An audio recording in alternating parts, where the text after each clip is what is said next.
Hello everyone, welcome back to my YouTube channel. एक बार फिर से आपका स्वागत है आपके अपने यूट्यूब चैनल में।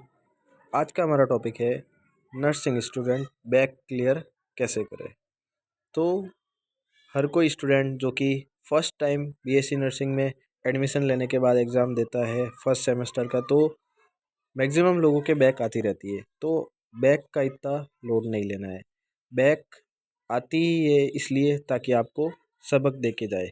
तो टेंशन नॉट, बैक कैसे क्लियर करनी है वो आपको इस वीडियो में मैं पूरा एकदम बता दूंगा। इस वीडियो को देखने के बाद आपकी बैक पक्का क्लियर हो जाएगी, इसकी मैं गारंटी देता हूँ। बस आपको जो जो मैं पॉइंट्स बताऊँ उनका ध्यान रखना है, एंड जो जो मैं आपको नोट्स प्रोवाइड कराऊँ वो सब आपको याद करने हैं। आपकी बैक 100% क्लियर हो जाएगी। ठीक है बच्चों। जो आपके फर्स्ट सेमेस्टर के सब्जेक्ट्स होते हैं उनमें होता है anatomy, physiology, psychology and sociology. तो मेनली आपके जो बैक आती है वो मेनली आपके एना एंड फिजियो में आती है बैक। साइको सोशियो में आने के चांस कम रहते हैं, बट फिर भी आपके अगर साइको सोशियो में भी आ गई है तो उसको भी हम आगे सॉल्व करेंगे कि कैसे एना फिजियो साइको सोशियो की बैक क्लियर की जा सकती है। सबसे पहले जब भी आप स्टडी करने बैठो तो स्टडी आपको स्मार्ट स्टडी करनी है, नॉर्मल स्टडी नहीं करनी है, आपको स्मार्ट स्टडी करनी है। स्मार्ट स्टडी से मेरा मतलब ये है कि आपको पूरी किताब के पीछे नहीं भागना है। किताब रटने से कुछ नहीं होता है। आपको मेन मेन इंपॉर्टेंट टॉपिक्स है वही याद करने हैं या वही रटने हैं जो कि एग्ज़ाम पॉइंट ऑफ व्यू से बहुत ज़्यादा इंपॉर्टेंट है, बार बार पूछे जाते हैं। वही टॉपिक्स आपको याद करने होते हैं, और वो टॉपिक्स मैं आपको मेरे टेलीग्राम चैनल से प्रोवाइड कराऊंगा। आपको मेरे टेलीग्राम चैनल की लिंक जो है वो यूट्यूब डिस्क्रिप्शन में मिल जाएगी, या मेरे यूट्यूब चैनल के अबाउट में जाइए आप, वहाँ पे आपको चैनल की लिंक मिल जाएगी। वहाँ से आप इम्पोर्टेंट जितने भी टॉपिक्स हैं उनकी पीडीएफ मैंने अपलोड कर रखी है, वो आप पढ़िए।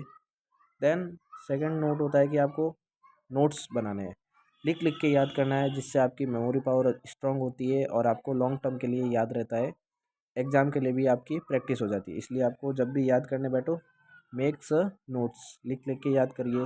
देन आपको क्या करना है, रिवीजन क्लासेस अटेंड करनी है। रिवीजन क्लासेस अगर आपका कॉलेज प्रोवाइड कराता हो तो, बट मेनली कॉलेज जो होते हैं वो प्रोवाइड नहीं कराते हैं। तो उसके लिए आपको क्या करना है, यूट्यूब पे जाना है, लेक्चर्स देखना है, वन शॉट लेक्चर्स देखने हैं। अदरवाइज़ मैं खुद लेक्चर्स अपलोड करूँगा आपके लिए, आप वहाँ से भी पढ़ सकते हो। ठीक है बच्चों। देन सेकंड है यूज़ निमोनिक्स। जब भी आप स्टडी करने बैठो निमोनिक्स का यूज़ करना है। शॉर्ट ट्रिक्स बनानी है। किसी भी सब्जेक्ट को इजी वे में पढ़ने के लिए आपको उसके न्यूमोनिक्स बनाने हैं। न्यूमोनिक्स का मतलब होता है उसको शॉर्ट ट्रिक में कैसे याद रखें, उसी को हम न्यूमोनिक्स बोलते हैं।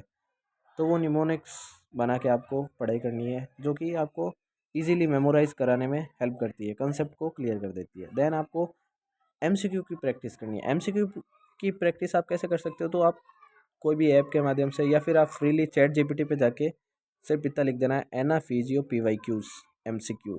ठीक है, एनाटॉमी फिजियोलॉजी पीवाईक्यू एमसीक्यूज, या फिर साइकोलॉजी सोशियोलॉजी पीवाईक्यू एमसीक्यूज।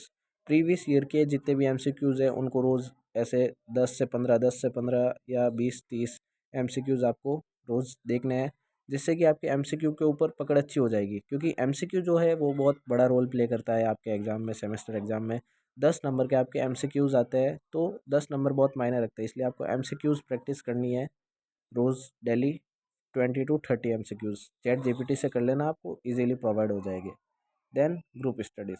आपके फ्रेंड्स भी कई सारे हो गए जिनके बैक आ रखी होगी, तो उनके साथ ग्रुप स्टडीज़ करना है। कंसेप्ट को एक दूसरे के साथ शेयर करना है आपको, जिससे कि स्टडी इजी हो। Then always take a breaks, rest and recharge. मतलब कि ज़्यादा टाइम के लिए आपको कंटिन्यू स्टडी नहीं करनी है, थोड़े बीच में गैप्स लेने हैं, ब्रेक्स लेने हैं। देन वापस स्टडी करनी है, बीच में टेक अ ब्रेक आपको लेना है बीच में। Then stay healthy. Exam crack करने के लिए या सप्ली को क्लियर करने के लिए हमेशा हेल्थी रहना बहुत ज़रूरी है। अगर आप अनहेल्थी है तो एग्ज़ाम के ऊपर बहुत बड़ा इफेक्ट पड़ेगा। इसलिए ईट एंड स्लीप वेल, अच्छा खाइए, और 6 to 8 आवर की स्लीप आप कंप्लीट कीजिए। Then stay positive. सबसे बड़ा रोल प्ले करता है study positive. Back clear black आ गई है आपके तो टेंशन नहीं लेनी है आपको, पॉजिटिव रहना है और एक बार आपके मन के अंदर बोलना है कि ये बैक मैं क्लियर करूँगा, इनफैक्ट मैं नेक्स्ट टाइम मैं टॉप करूँगा, बैक क्लियर करने के साथ साथ टॉप भी करूँगा मैं। ठीक है, बिलीव इन योर सेल्फ। ठीक है, you can do it, good luck bro. ठीक है बच्चों, अब आपको स्टडी प्लान कैसे तैयार करना है, तो आपको वीकली गोल्स डिसाइड करने हैं। जैसे कि फर्स्ट वीक पे आप एनाटॉमी के चैप्टर्स पढ़िए, सेकंड वीक के आप फिजियोलॉजी पे फोकस कीजिए, थर्ड वीक के आप साइकोलॉजी स्टार्ट कीजिए पढ़ना, देन फोर्थ वीक पे आप सोशियोलॉजी स्टार्ट कीजिए पढ़ना, then fifth and six week पे आप क्या कीजिए, रिविजन कीजिए चारों सब्जेक्ट का, देन लास्ट जो 7 वीक होता है,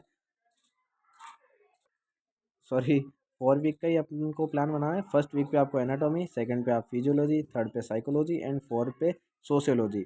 देन आपको नेक्स्ट मंथ पूरा रिपीट करना है, मीन्स कि पूरा आपको एक बार रिवाइज कर देना है कंसेप्ट को, जितने भी चैप्टर्स आपने पढ़े एक साथ आपको रिवीजन मार देना है। ठीक है बच्चों, मेनली आपके देखिए एना एंड फिजियो, इनका जो पेपर होता है वो कंबाइंड होता है और वो होता है 75 मार्क्स का।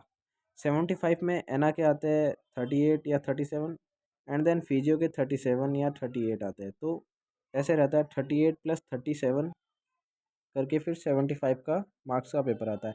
ऐसा ही साइको सोशियो में भी होता है, साइको सोशियो में भी ऐसा ही होता है कि जो एक पेपर 38 का आता है, दूसरा 37 का, जिससे कि 75 मार्क्स बनते हैं। 75 आपको यूनिवर्सिटी लेवल पे होते हैं, देन 25 जो है वो आपको इंटरनल भेजे जाते हैं। 75 प्लस 25 मिलके आपको 100 मार्क्स में से पेपर का पूरा काउंटिंग होता है। तो 100 में से आपके जितने आते हैं उसके अकॉर्डिंग आपकी मेरिट मीन्स आपके नंबर्स आते हैं। तो टोटल 200 मार्क्स का पेपर होता है, ऐसे कह सकते हो आप। 200 में से आपके नंबर आते हैं, जिसमें से 25 इंटरनल भेजे जाते हैं, 75 आपको एग्ज़ाम फाइट करके लाने पड़ते हैं 75 में से। ठीक है बच्चों, तो अब पासिंग मार्क्स कितने होते हैं, तो नर्सिंग में पासिंग मार्क्स का सिनेरियो रहता है 50%। 50% मिनिमम आपको लाना ही होते हैं, तभी आप पास होते हो। 50% का मतलब है 38। 38 आप कैसे लाएंगे अब, तो 38 लाना कोई ज़्यादा हार्ड काम नहीं है, सबसे इजी काम है 38 लाना। आप इजीली 38 ला सकते हो, आपको बस मेरा पैटर्न फॉलो करना है, जो मैंने पॉइंट्स पहले बताए वो देख लेने हैं। अगर वो भी नहीं होते तो एक रामबाण इलाज बता देता हूँ मैं। जितने भी PYQs है, आप बस PYQs के जितने भी 10 साल के PYQs है वो रट लीजिए, उनसे बाहर कुछ जाता ही नहीं। मैं गारंटी के साथ कह सकता हूँ 10 साल के PYQs अगर आपने रट लिए चारों सब्जेक्ट के, तो आपके 38 तो क्या, इनफैक्ट 38 से भी ज़्यादा 40 प्लस आपके नंबर आ जाएंगे, 50 अप्रोक्स ऐसे कुछ नंबर आ जाएंगे आपके, परसेंटेज भी आपके इंक्रीज हो जाएंगे, SGPA भी आपकी अच्छी हो जाएगी। इसलिए मैं कह रहा हूँ आपके जितने भी PYQs है आप वो रट लीजिए।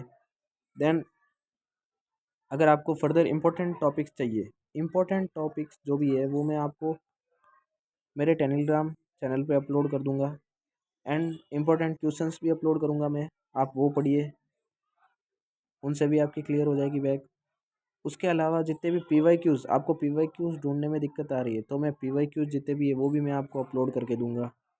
देन आपको मैं नोट्स प्रोवाइड कराऊंगा अगर आपके पास नोट्स अवेलेबल नहीं है तो। ठीक है, इसलिए चैनल को सब्सक्राइब कर दीजिए एंड मेरे टेलीग्राम चैनल को ज्वाइन कर लीजिए, वहाँ पे मैं आपको सारे नोट्स प्रोवाइड करूँगा। ठीक है बच्चों, फर्दर आपको कोई भी दिक्कत आ रही है तो आप मुझसे कमेंट में क्वेश्चन कर सकते हो, मैं आपको रिप्लाई करूँगा। ठीक है बच्चों, बैक जो है वो सबके आती है, बहुत बच्चों के आती है, जो वीक है उसके भी आती है, जो टॉपर है उसके भी आती है। तो बैक के लिए आपको टेंशन नहीं लेनी है, आपको बस ध्यान ये रखना है बैक को टाइम से क्लियर कर दो, क्योंकि ब्लैक जो है अगर एक बार आ गई और आपने क्लियर नहीं की तो ये बर्डन बन जाएगी।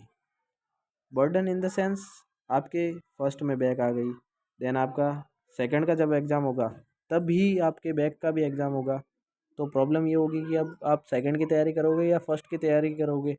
इसलिए बैक बर्डन का काम करती है, इसलिए बैक को टाइम पे क्लियर कर दो।